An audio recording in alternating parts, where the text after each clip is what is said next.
Commissioner Devonda. Commissioner Egloff. Here. Commissioner Ellis. Here. Commissioner Jones. Here. Commissioner Lark. Here. Commissioner Rogers. Here. Commissioner Ruddy is not in attendance. Commissioner Sweeney Present. and Commissioner Devonda.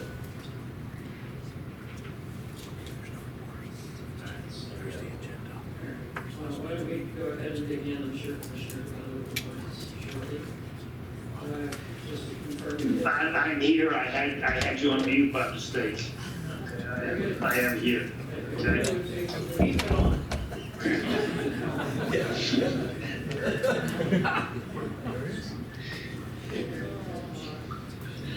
had our executive session this morning. I just want to confirm that this meeting was advertised in compliance with the Sunshine Act. Why don't we begin with calling the meeting to order and approving the minutes from February 22nd. So moved. Thank you, Commissioner Dress. Second. Thank you. Second, Mark. Thank you, Commissioner Lark. Any discussion, corrections, edits to minutes? Hearing none, all in favor, please say aye. Aye. Aye. Opposed? Motion passes. I'd like Tracy Godwald up to the table to give us our February financial report.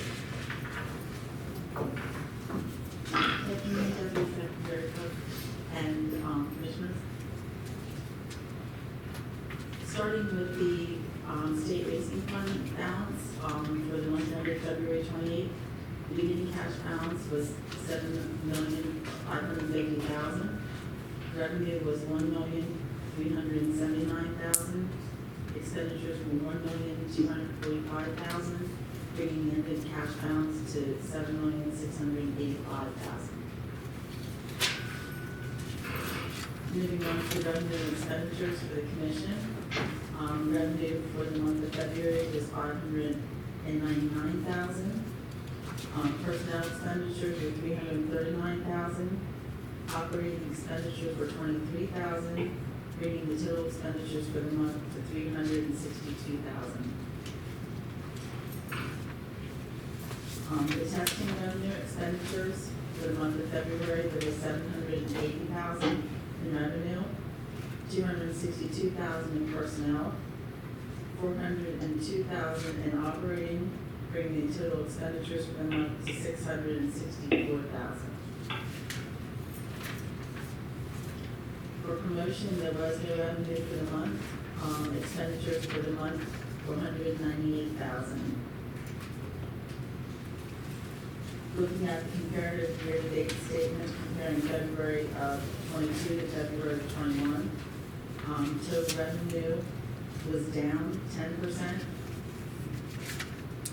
Personnel expenditures were down 5%. Operating expenditures were up 28%. And again, the bulk of that is being driven by UPenn payments and contracted service payments. In addition, I think we stated before, we did the administrative billing all at once this year. So there's a large increase in the administrative billing, but there will be no additional administrative billing the rest of the year.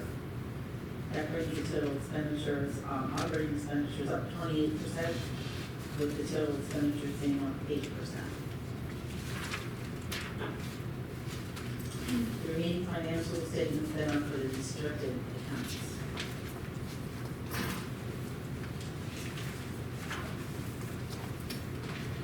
Any questions?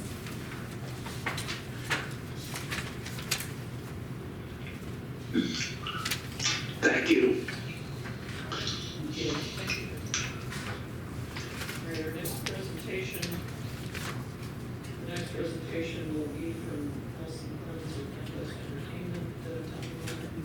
Sure.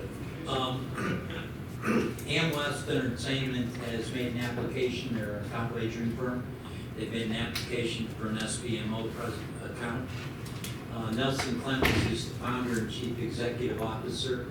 He's been a Kentucky, New York-based owner and breeder. heavily involved in the thoroughbred industry, and he will make a brief presentation about Amwest Entertainment. Nelson, welcome here.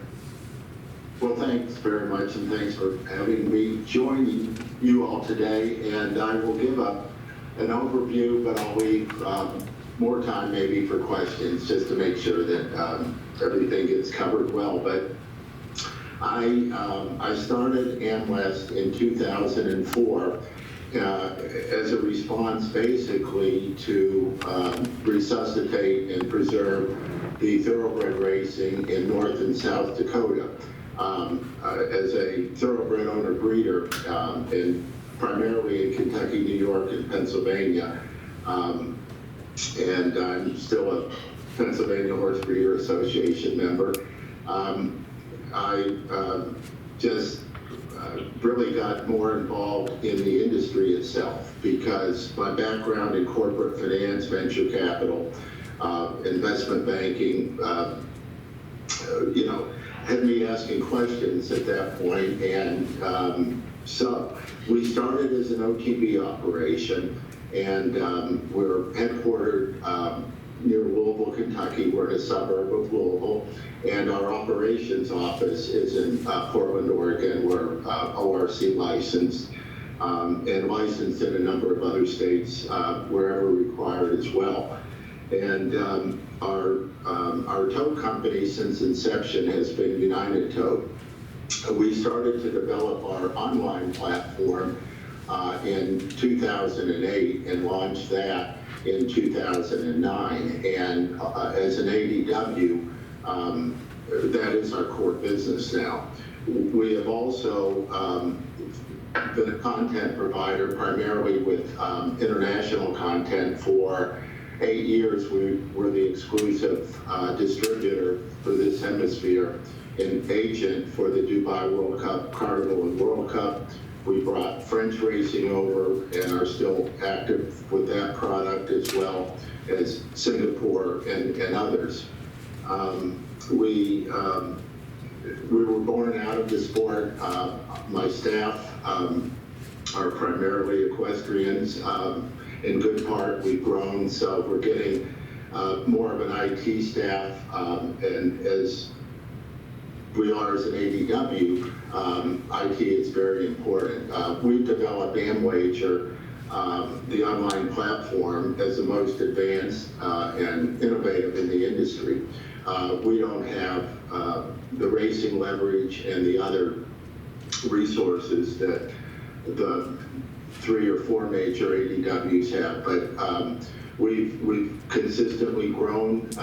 We've been very supportive of our industry relationships, both within the racing side, but the breeding and the aftercare side as well.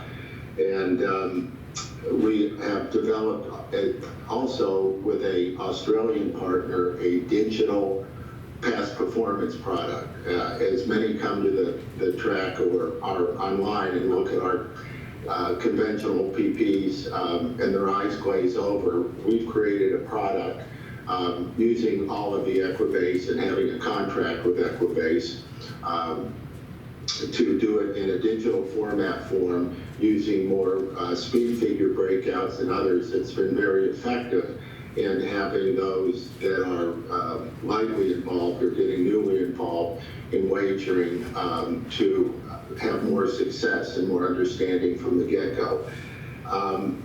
And as we've grown, we've put forward to hopefully be a licensee in Pennsylvania.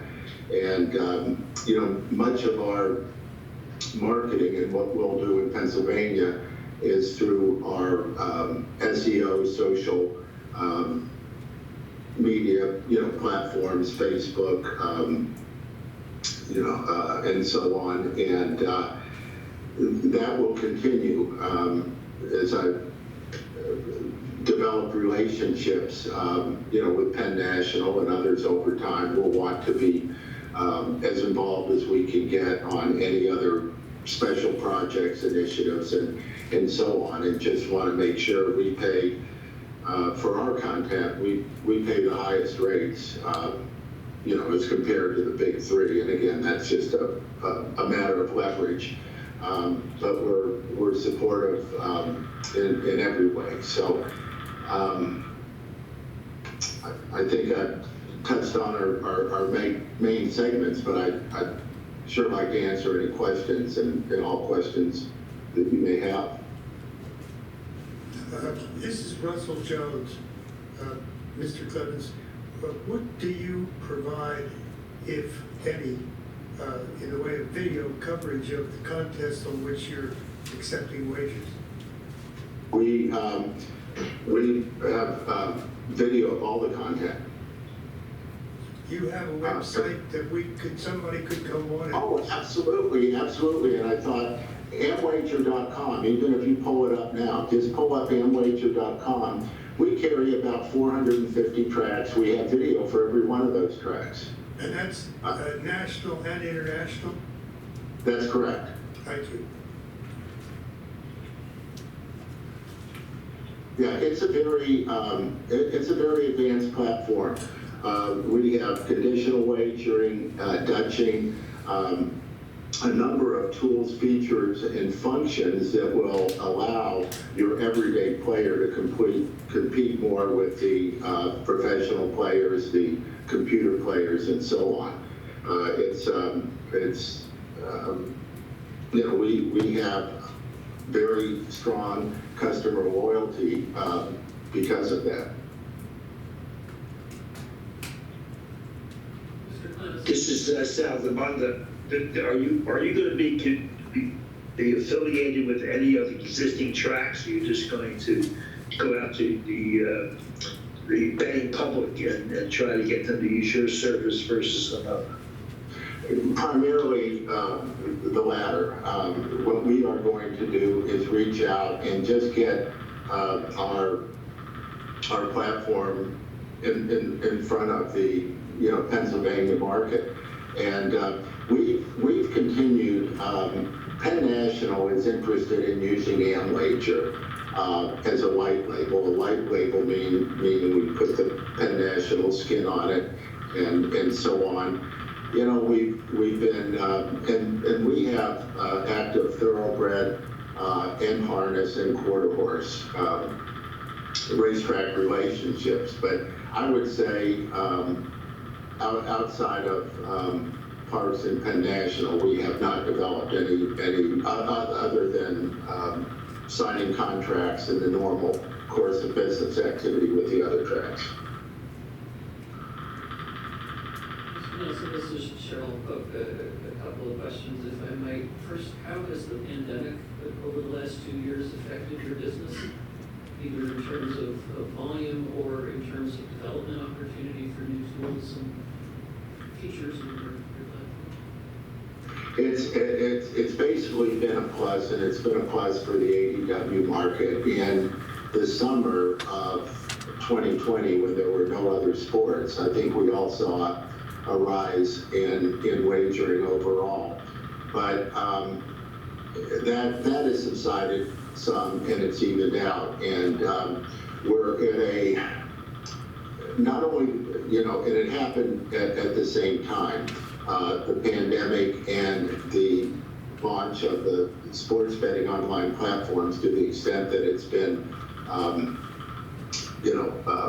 introduced now in I don't know how many states, but we're now looking where we thought, I think, sports betting and horse racing might be just knocking against each other. We're really seeing an integration now. You're starting to see more interest in fixed odds wagering, and you're just seeing more interest in the sports betting companies getting involved.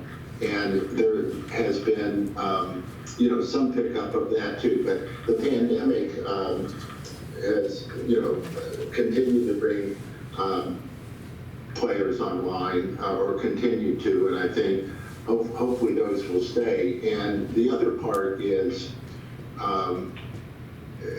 and whether it's horse racing or any other aspect of the public's entertainment life or everyday life, things are online. You can go to the track and see people, whether a boat on or or wager on their mobile phone. We do have the geofencing, everything else. I was part of the group in the 2000s that tried to get a horseman's ADW going. We weren't successful. That was in conjunction with the National HBPA. But I think, we've just got to continue, and I still have the mentality of a horseman. We've got to get a higher level of rates and economics and still lower costs. We're not using the technology available in our industry. And so I think we have a good level of wagering, but we now have to take advantage of how to optimize that, to say it simply. Thanks. I see you're using the Microsoft Azure cloud. Have some familiarity with that. Is your IT team all US based, or are they in different countries that you're? Well, our key people are US based. We have a group in the Philippines that does, excellent, high quality development work. That's cost effective, but all of our senior and mid IT group is here. And we have a very scalable platform, not only using Azure, but we also have automated virtually every aspect of our operation. We can grow organizationally as well as volume-wise with very little hurdles, through that process. But we lead with our IT. That's our most competitive advantage, if you will. I see from your slide deck that you're working on updating loyalty systems. Can you put a little more context around that? Yeah, you always want to enhance programs that do just that will make the players feel recognized and supported. So anywhere, we are the only ADW where you can pick up the phone and talk to somebody, literally. And the big three don't have it. We get calls from players from the big three who end up signing up with us because they're frustrated, and that's that engenders loyalty. We do things. We provide merchandise and other compensation for levels of play and so on as it goes through. But what we're trying to do, we recently introduced our stable system, which will allow for any player to particularly track their horses, and part of the loyalty is being integrated with that as well, to try to customize their experience and make their experience more engaging. And that and the digital past performance product are the two things we're leading with there.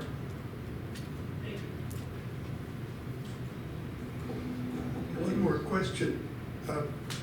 As opposed to the big three, is there a difference between what goes to prize money with using your system than it is with using their system?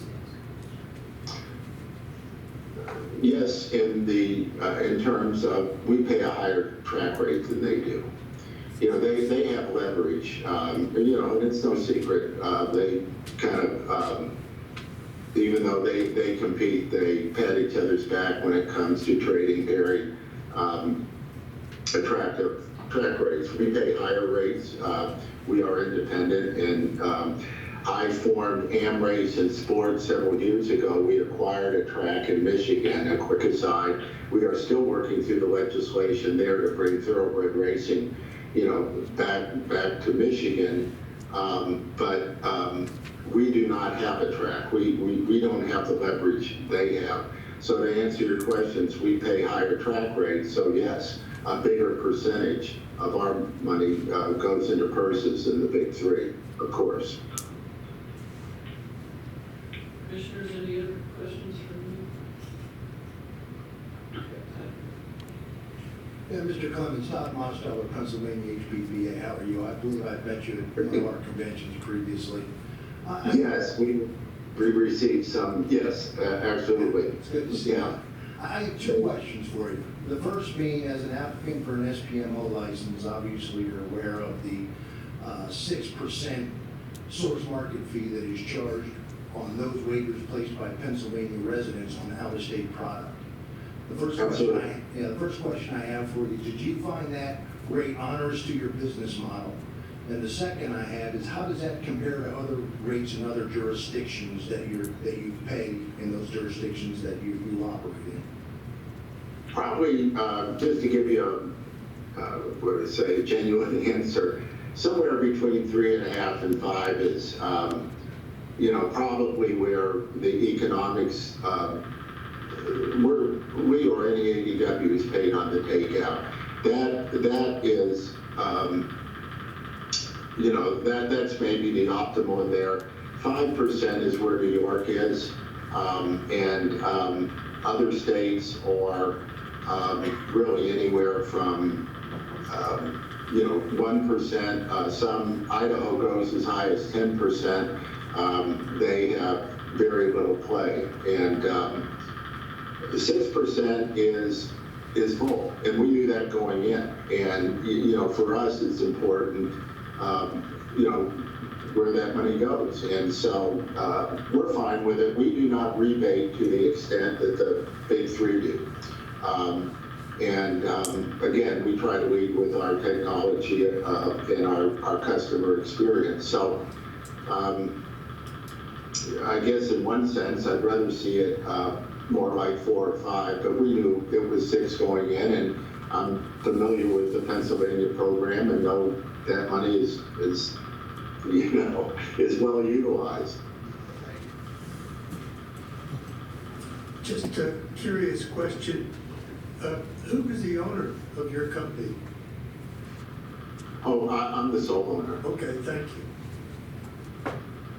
Any other questions for Mr. Clemens? Okay, thank you for your presentation, we appreciate it. Well, thank you all very much. Just have a good rest of the meeting. Take care. You too. Turning now to the National Jockey presentation. Yes, sure. Andrew Wilsont and Dane Whitney requested to make a brief presentation. They're jockeys out at Penn National, and they have a couple comments about HISA and some of the safety items out at Penn National. They're online. I can see Dana and I can see Andrew. At this point, let's turn the presentation over to them. Hello, thank you everyone for the time. First off, I'd just like to start off with what you just said about HISA, that is the Horseman's Integrity Safety Act. We've been in talks with Eric Johnson at Penn National for getting a safety rail at Penn National, something that we feel would bring us up to industry standards and also would make all of the jockeys feel more comfortable in the race as well as, in the mornings. It has been pushed off, but now what we've been told with HISA coming out in the near future, it will have the proper, let's see what we got, the prescription for what kind of safety rail we need. So long as everything moves forward correctly and we get that prescription and Eric Johnson decides to make the proper steps in a timely manner, all should be good. We just wanted to bring it to your attention that this is something that the jockeys at Penn National have been moving forward and would like to get done. And we're hoping that everything moves forward nicely with Eric Johnson. Let's see. The other safety concerns that we wanted to bring up would be the surface. We understand that there's going to be a specialist coming in to check the surface at Penn National as well as the other racetracks in Pennsylvania, which we really do appreciate. There have been some complaints, but generally speaking, Penn National has a great surface that's very safe. Occasionally it's a little too thin or too hard, but we think that moving forward with having a specialist coming in and checking it every now and then, that'll only improve the safety of our surface. One thing that we do want to bring up, though, is winter racing. As I'm sure most of you are aware, it does greatly change the safety of the surface on almost an hourly basis. If we if we get a cold snap right after some wet weather, it can turn to ice chunks, which is very dangerous, or it could freeze the whole base. All of those different things. So one of the things that us riders do is we try to stay in communication with management on a day of that we know that there will be potentially an unsafe racing surface. And what we do is we just try to cancel early if we can, because that is what's best for the horsemen, so that way they don't treat their horses early and all of that, or ship in when they are going to have to just ship home without running. Unfortunately, though, because in winter racing it is kind of a last-minute thing, since the racetrack will change even as the sun sets and the racetrack firms up more. So this year has gone both ways. Sometimes management and the jockeys have worked really well together, and sometimes it's been a little bit of a feud, and we have to come to a consensus, which isn't always easy.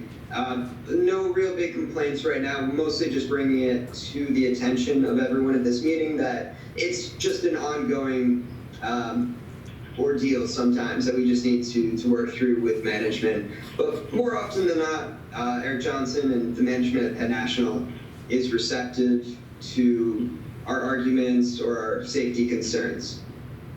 Dana, anything that you want to add to the surface? Not sure if you can hear me. Dana, you're muted.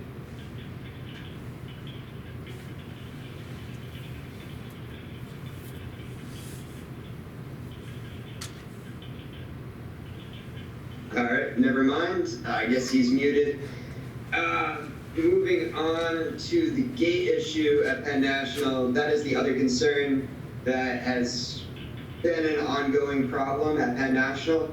The main issue is always that we cannot have enough assistant starters. Those are the individuals who are in the gates with the jockeys in each stall.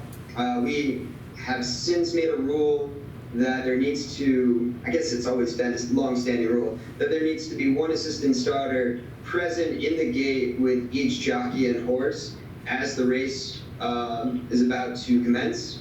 And that is for the safety of the rider and the horse if the horse were to want to flip over. And the problem is we had a couple of years ago, we had full fields of 12 horses. Unfortunately, our racing fields aren't that big right now, but even in the summertime when we have turf racing, there will be more likely to be full fields wanted. But with not enough gate crew members, the assistant starters, we came to an agreement with the management at Penn National to limit field sizes to 10, since there just weren't enough able-bodied assistant starters. We, of course, would love to have full fields if the horses are there. We just need to have enough able-bodied and qualified assistant starters. It's an ongoing issue. From what we've been told, they don't offer enough at a competitive salary with other racetracks. So what we end up having is Lindy Riggs, who does a fine job as the head starter. He's able to hire people, but then they're very green and he has to train them up, which can honestly take between 6 months and a year to really train up one of those assistant starters to be in the gate with the jockeys. So that's an ongoing problem, and there's other issues as well with the gate. But for instance, they're being receptive, and we are having a meeting with them tonight, and they're willing to talk things out and listen to our concerns and work with us. So that is a big thing. Hey, Dana, do you want to add to the gate at all? According to the gate, that's an issue that we're dealing with. Doesn't really need to be brought to the commission until after our meeting if nothing moves forward. But as far as now, the jockeys, the horsemen, and the management are having a meeting. So until the meeting, really nothing needs to be brought up. All right, moving on. The last issue, which is concerning the riding crop overuse penalty. A lot of jockeys have brought it to my attention recently that they feel that the level of fines for overuse they're just not fairly distributed for what's going on in the race. So for instance, our rule right now is a rider may not hit over 6 times in an overhand fashion from the quarter pole to the wire. And this has been implemented since 2020, and we've definitely gotten the hang of it. Of course, it's more difficult for older riders, seasoned riders who have been riding in a specific way for years. But you know, for the most part, riders have gotten used to it and, you know, appreciate the rule and all, but it's obviously difficult to do in the heat of the moment, and mistakes are made by riders where they may go over the 6 hit limits by 1 or 2 hits. Now, that all being said, I would like to point out that the stewards have talked to us about the strike limit and said that it's actually helped out a lot safety-wise. There's been fewer incidents, fewer DQs, fewer issues of safety. So in that regards, it has helped safety. The problem though is just in the moment, it's really difficult for riders to count exactly to 6. Now we understand the stewards, they have to adhere to the rule and punish riders who go over the limit. The problem though is when the rider goes over once or twice by purely a mistake, since they're riding, you know, all out and they're in the heat of the moment, they're punished just as severely for hitting once or twice over as they would be for hitting 6 or 7 times over the limit. And a lot of the riders feel that that is unfair. The other unfair nature of the overuse rule is that at Penn National, many of you understand, our purse structure is much lower than other purse structures in Pennsylvania and also in the East Coast in general. We, for instance, have a bottom purse of $10,000.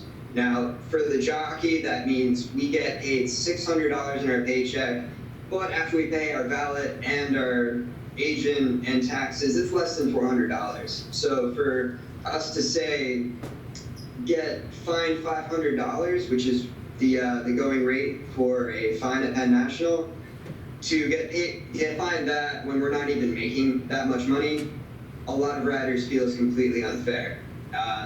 They also feel that, you know, there should be some sort of sliding scale with that. Now, of course, you know, with our large allowance races or even stakes, it's a much different take-home pay for the riders. But most of our races at Penn National are $15,000 purses and below to $10,000.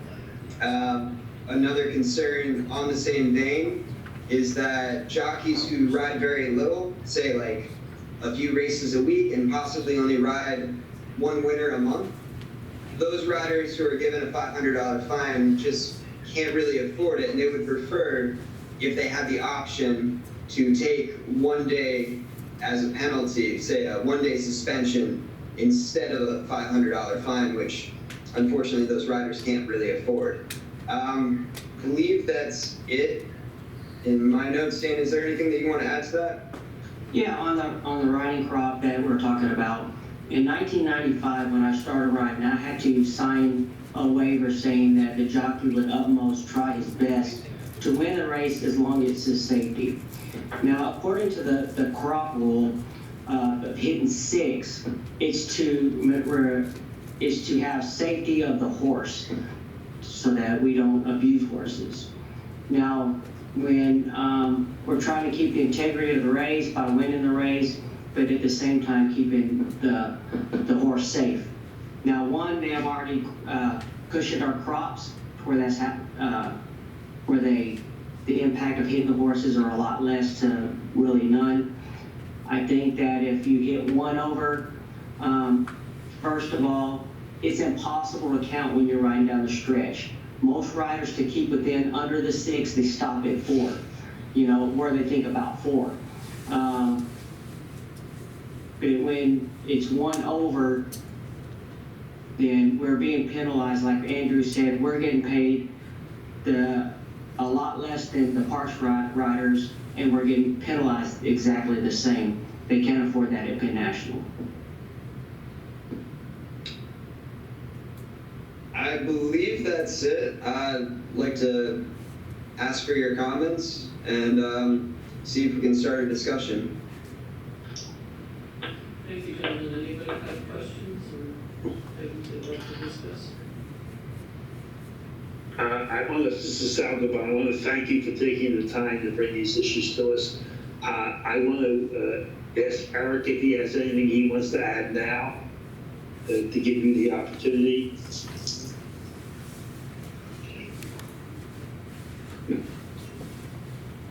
give them a moment to look to the mic. I see him moving. Yeah, Eric Johnston, Director of Racing Operations for Penn National Racecourse, JOHNSTON. Yeah, we've been in discussions with the jockeys for the last several, probably since the middle of last year, early part of last year on the safety rail. One of the issues that we're having with the safety rail is the old days you had the Fontana safety rail, which was the Cadillac of safety rails in the industry. Unfortunately, Fontana is out of business. There are no longer any Fontana safety rails.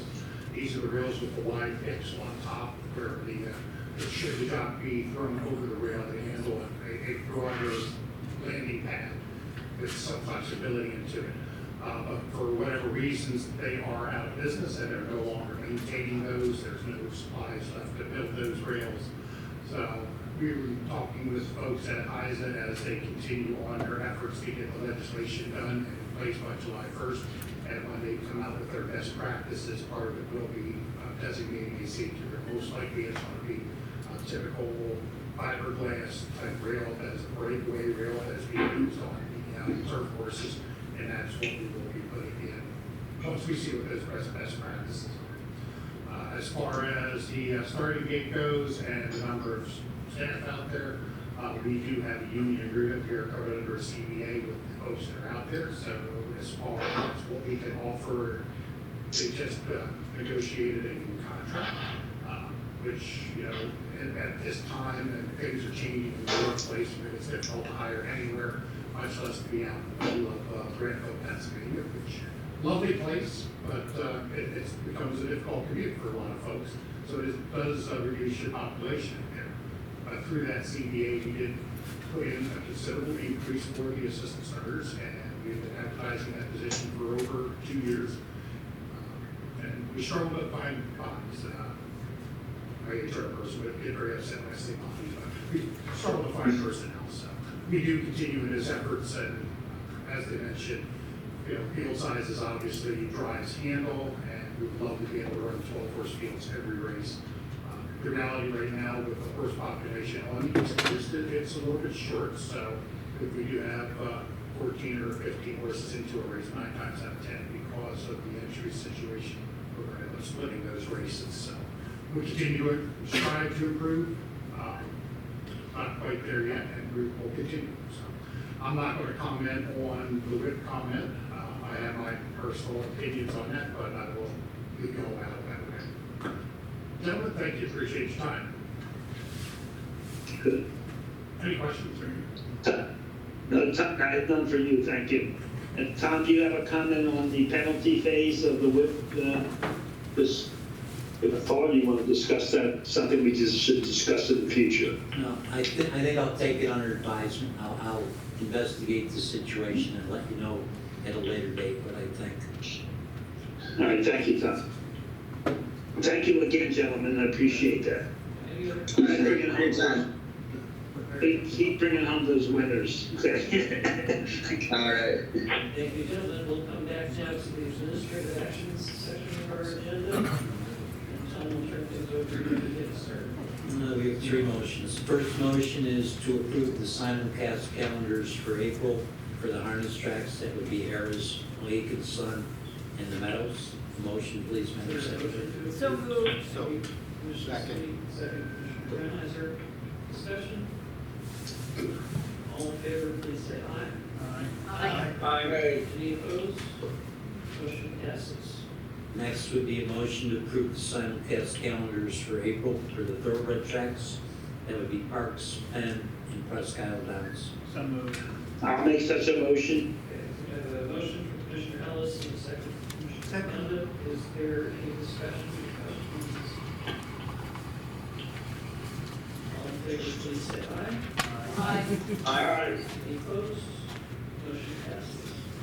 The next motion is to approve Hollywood Casino at the Meadows request to change the first race post time to 5:10 p.m. on 18 Fridays that start in May of 2022 and to go through September of 2022. Those are outlined in your agendas, Madam Chair. Is there a motion to approve? So moved, Commissioner Lark. Thank you, Commissioner Lark. Is there a second? Second. Second, Commissioner Jones. Thank you. Any questions or discussion? I just have a question. Good. And why have they requested, why is that requested? Darrell Scott will probably answer it when he does his industry, but from what I was told, they want to try to do some Friday night promotions. They have a new area on the apron called Embers with fire pits and things like that, so I think they'll have some promotions on Friday nights with food trucks and different, throughout the summer, different events, and that's why the later post time. Any other questions? All in favor, please say aye. Aye. Aye. Any opposed? Motion passes. Okay. All right, brings us up to yes. Yes. We have before the Pennsylvania State Horse Racing Commission, in Ray West Entertainment LLC, SPMO new license application to conduct advanced deposit account wagering, docket number 2022-06. And the order reads, and now this 29th day of March 2022, in accordance with sections 9322 and 9351B2 of Act 114 of 2016, known as the Racehorse Industry Reform Act, the above applicant is seeking a secondary pari-mutuel racing organization license as defined in section 9301 of the Racing Act to conduct advanced deposit wagering in Pennsylvania. The Commission, through its bureaus of Standardbred and Thoroughbred Racing and licensing staff, has received and reviewed the SPMO application, the applicable licensing and financial documentation, and all the necessary background investigative information as requested by the Commission. In addition, the above applicant has submitted the statutory licensing fees associated with the SPMO application. Pursuant to section 9322A4 of the Racing Act, the Commission finds the general fitness and experience of the above applicant consistent with the public interest, convenience, and necessity, and in the best interest of racing generally. Therefore, the Commission hereby grants the above applicant an SPMO license. This license is issued and shall remain in effect until December 31st, 2022, so long as the SPMO complies with each condition, rule, and regulation of the Commission and the provisions of the Racing Act. And that can be treated as a motion. Thank you. Is there a motion? So moved. Thank you, Commissioner Ellis. Is there a second? Second. Thank you, Commissioner Sweeney. Any questions or discussion on this application? All right, all in favor, please say aye. Aye. Aye. Any opposed? Motion passes. All right, Tony, that takes us to industry reports. Thank you, Madam Chair. Before we go to the industry reports, Tom has, I think, 2 issues he needs to follow up on. Okay, thank you, Tony. The first issue is out of competition testing. The Commission in the last 30 days conducted 168 out of competition tests. 26 of them were at the Meadows. 70 of the tests were around Pocono, that would be Silver Springs, Wind Gap. And at Parks, we conducted 72 out of competition tests. Second issue is equine safety update. As everyone's aware, in the last couple months, the Commission has implemented numerous procedures and actions. These are progressing forward, and they're following the path that I outlined previously. One update is the hotline. The hotline went into effect March 1st. Up to this point, we've received 8 calls. 3 of them have been investigated and resolved, and currently there's 5 pending under investigation. Okay, thanks, Tom. On the industry reports, like I usually ask, if you could just give your name and spell it, please, for the benefit of the court reporter in the room. Let's start off with Scott Lisher from the Meadows. Scott, are you on the call? Yes, Tony, thank you. Hi, Scott Lisha, that's L-I-S as in Sam, H-I-A, Director of Racing at the Meadows. Nothing really to report, but I did want to thank the Commission for the approval on the changes. And Mr. Salerno, you did answer the question extremely accurate. Our plan is to try and build some evening events with some programming, be it food and beverage or events or music or things like that on the apron, just to try to capture some of that weekend crowd atmosphere. In conjunction, the property is in the process of purchasing a food truck. You know, as with everything else, we hope to have it very soon. And then a beverage truck as well, so we can have alternate service down along the apron as well. So not only Amherst, but try to, you know, have coverage out there and create an atmosphere. So thank you very much. Let's not forget the wiener dog races, camel races, and ostrich races. That seems to always be a big family favorite, Scott. So We're wiener dogs and corgis. I don't think we're going to get camels and ostriches this year, but maybe next year. We are planning a rodeo for a Sunday afternoon. It looks like July 3rd. I'm pretty sure all the contracts have been signed, so we're going to work around our racing schedule. The horsemen have been willing to partner with us and help to, you know, we'll work around training. Hopefully we really don't lose anything, but we're hopeful that it'll be well received and maybe we can make it a regular occurrence. okay, thanks, Scott. Appreciate it. All right, bye. How about Mike Zollinger from Pocono? Mike, are you on? Yes, Tony. Good afternoon. Good afternoon, Commissioners. It's Mike Zollinger, Z-U-L-L-I-N-G-E-R. Everything is going very well here at the Leading Sun Pocono. Handle is down a little bit from last year for the first 14 days of racing. We lost 3 days due to weather. Of course, they have to happen on 2 Saturdays and a Sunday. Of course, Mother Nature can't snow on an off-race day. Other than that, you know, we're looking forward to a strong season, planning some things for the Triple Crown days to be announced later. That's about it. Thank you, Tony. Okay, Mike, spring's around the corner. Thank goodness. Yep. How about Barry Brown from Harris? Barry? Hey, Tony, thank you. Barry Brown, BROWN, Director of Racing. This morning we completed our second preseason pre-meet qualifier, and this Sunday, April 3rd, is opening day for our 2022 season. We're excited, looking forward to a big year. Hoping for some good weather this Sunday, and the track's been great over the first 2 qualifier days. Thank you.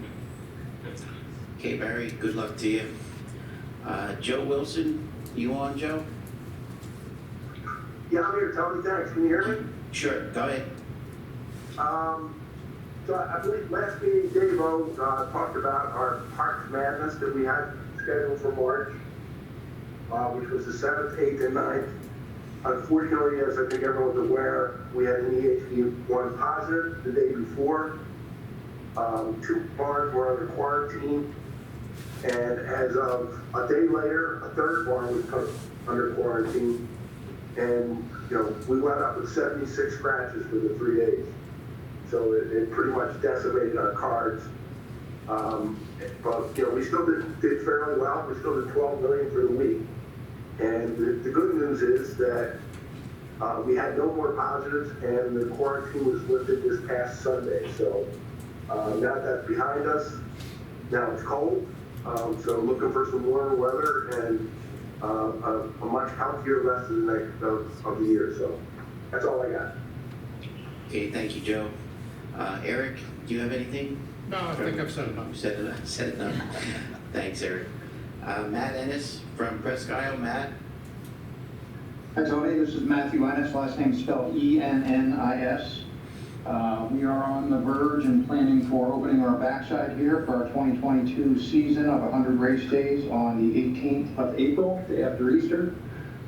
Giving with the track to open a few days after we open, but allowing them to come and get settled.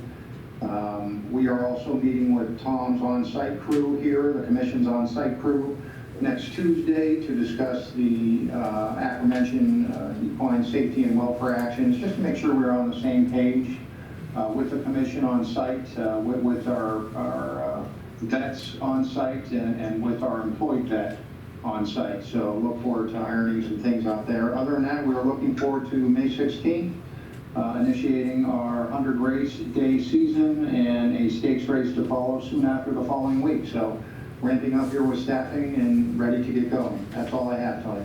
Okay, Matt, thank you. Sam Beagle, Sam, you have anything? BHHA? No report. No report. Kim Hankins from MSOA. Kim, are you on the call? Kim Hankins. No Kim. Yes, Oh, there you I was on mute. go. I'm on the call with no report. Thank you. All right, Kim, thank you.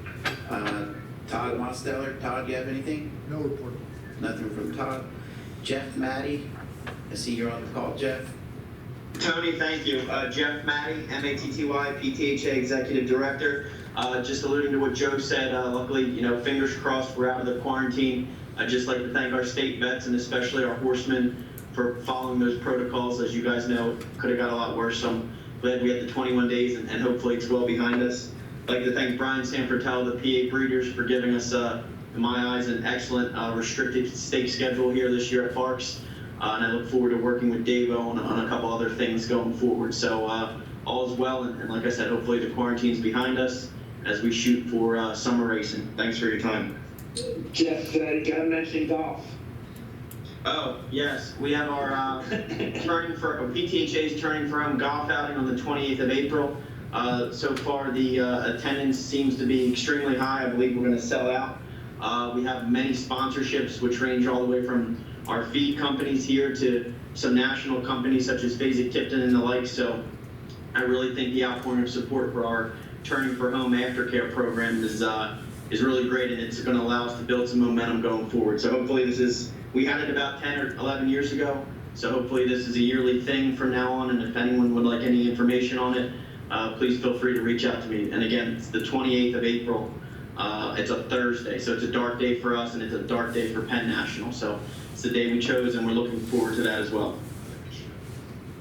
Okay, thank you, Jeff. We'll go to the breeders. Mike or Jim Simpson, are you on the call?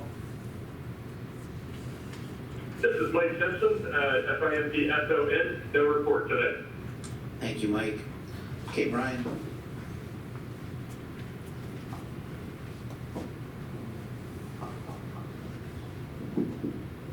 Good afternoon, Madam Chair, Commissioners. My last name is Sanfratello. First name Brian. Okay, the handout that I gave you, the first page of it, talks about the slot revenue to the Breeders' Fund. After the first 2 months, end of February, we're up a little over $1 million. And again, mostly because the first 2 months of last year were down or non-existent as far as revenue is concerned. Our thoroughbred report is there. We have a great filly, being a great filly just one time. Is going to be, has won a big race, and going to a grade one, I think. Todd could probably update you more than me on that, but hopefully she'll be running the beginning of April. Everything look good, Todd? On track. On track, okay. On page 3 of the newsletter, you'll see a little article and a picture of our Penn vet gift of $150,000. I'd like to thank Commissioner Jones and Commissioner Sweeney for being there that day. And it was a good day, and we talked about continuing partnering in other areas. And also, we are we're running some advertising on the Stang Series, the 2-year-old Stang Series. Again, the first 2 races of that series will be on PA Day. The races on August 22nd. The last 2, the second 2 will be on PA Derby Day, September 24th, I think. Okay, and the last item is our banquet is on May 13th, Lucky Friday the 13th. I'll be sending an invitation to Tom to get out to all of the commissioners and staff. Everyone is invited. This year it's going to be at the Inn at Mendenhall, which is in Chadsford. Real nice banquet hall. There's also rooms available. Just to let me know if you need a room. And our guest speaker this year will be Triple Crown winner Steve Cawthon. So it should be a great evening. It's the first time in 3 years we're actually getting together in person again. Any questions? What was that date? May 13th. Thank you. Thanks, Brian. Madam Chair, we have one request for public comment. Dr. Langlois.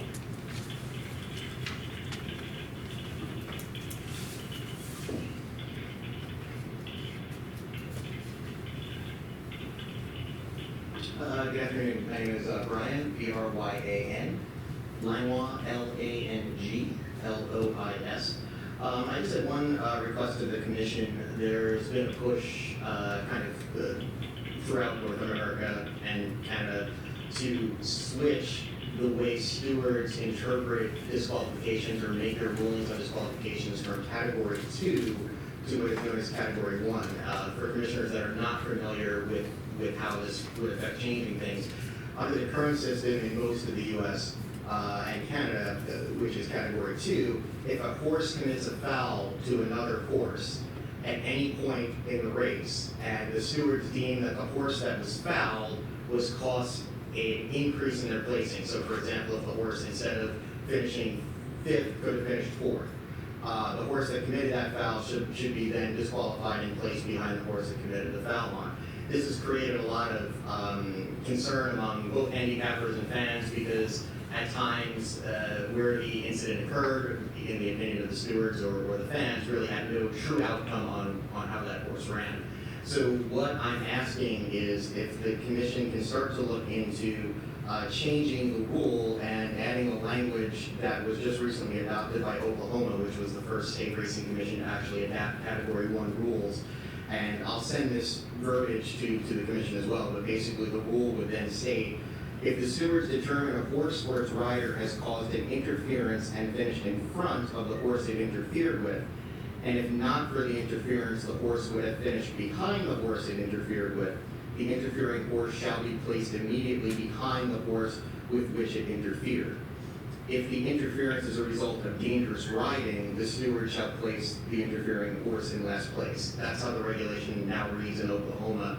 And basically it's designed to say that only if the horse that was fouled would have finished ahead of the horse that fouled it, would that horse be disqualified. So it's been a subject of great debate among fans and handicappers, and I think this is the way it's done throughout the rest of the world. Really, the U.S. and Canada are outliers in the fact that they don't follow Category 1 rules. So I'm not exactly sure how that process goes. I don't know if it has to be done through regulation or it can be just done through rule. But if that could potentially be looked into, and I said I'll send that exact language that was approved in Oklahoma to the commission. So if that change can be made, that would be great for the fans and handicappers. Thanks. Thank you. That's it. May I just make a comment? And I'm looking towards our board directors. It seems to me that the RCI had a rather major presentation on this. I feel like we were in Saratoga, so I think it was 2019. And there were a number of our international colleagues there discussing why it was very successful around the world. And I was surprised. Wasn't educated on the topic, but that there was not much interest in changes in the United States. Am I remembering that correctly? It was a whole day session on that, worth it to review that presentation. I remember sitting with people from France and other countries all saying why it has been very successful elsewhere. So. Thank you. Any other comments, public or otherwise? All right, our next scheduled meeting will be April 26th, back here in this room at 1 p.m. Is there a motion to adjourn? Thank you. So moved, Commissioner Mark. Okay, and everybody said yes. Secretary. Yes. Wall? Thank you.